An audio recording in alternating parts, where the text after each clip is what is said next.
কলকাতা সবাইকে আপন করে নেয়।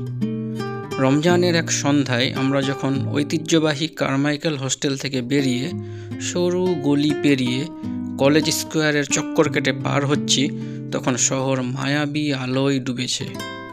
কলিকাতা বিশ্ববিদ্যালয় ও প্রেসিডেন্সির সুউচ্চ প্রাচীর ঘেঁষে মোহাম্মদ আলী পার্কের পাশ দিয়ে যেতে যেতে সেন্ট্রাল অ্যাভিনিউয়ের চওড়া রাস্তার ওপারে জাকারিয়া স্ট্রিটের প্রবেশদ্বার রাতের সবুজ আলোয় আমাদের আপ্যায়ন করল।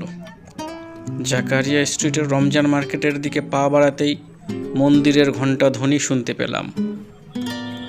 রমজান মাসে জাকারিয়া আলোয় সেজে উঠেছে। নাখোদা মসজিদের সুউচ্চ আলোকিত তোরণের ওপারে রাতের নামাজের তোড়জোড় দেখা যাচ্ছে। জাকারিয়া স্ট্রিট খাদ্য রসিকদের স্বর্গরাজ্য। পুরনো দিল্লির মুঘলাই খাবার থরে থরে সাজানো। কাবাব আর বিরিয়ানির গন্ধ আগত খাবার সন্ধানীদের হাত ছানি দিয়ে ডাকছে। দিল্লি শিক্সের থরে থরে সাজানো কাবাব রোস্টের স্টলের সামনে দীর্ঘ লাইন।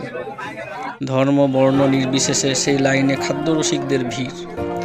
ঘণ্টা দুয়েকের দীর্ঘ অপেক্ষার পর চিকেন আফগানি আর রেশমি কাবাব সহযোগে রুমালি রুটি দিয়ে রোজা রাখা ক্ষুধার্ত পেটকে শান্ত করলাম।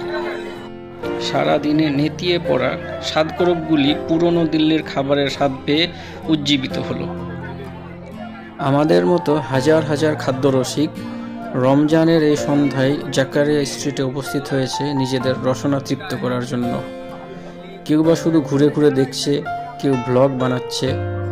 এ এক অপূর্ব দৃশ্য, এ এক দারুণ অভিজ্ঞতা। রমজানের এই উৎসবমুখর দিন সবাইকে এক করে দিয়েছে। এটাই কলকাতা, এটাই বাংলার ঐতিহ্য।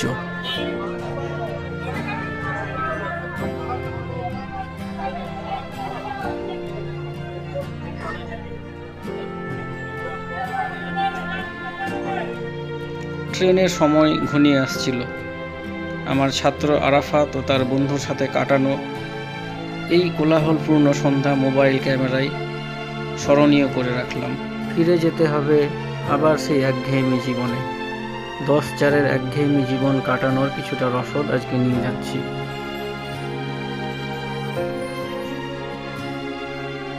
আমার ছাত্র এবং তার বন্ধুর মতো আমিও একসময় শহর কলকাতায় ক্যারিয়ার বানানোর খোঁজে এসেছিলাম। শহর কলকাতা কাউকে নিরাশ করে না, সবাইকে আপন করে নেয়।